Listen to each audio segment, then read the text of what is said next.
Hi everyone, Enya Orana.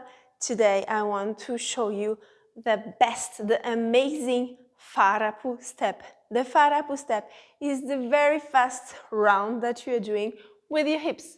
So I'm going to show you the back.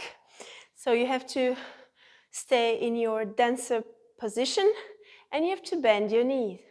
You have to go around, still moving your knees, but you don't want to go very long. You want to stay properly close to your body, right?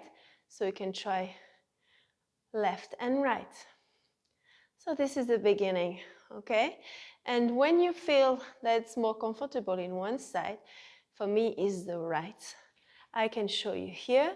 You try to release the energy, okay? What's coming from really the earth. No?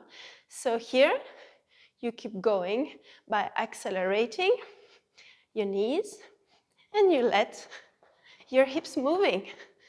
So here you keep going, and you breathe.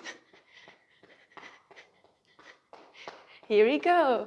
This is the Farapu step. If you have any question, you can drop me your question below, or you can send me a message by DM Instagram.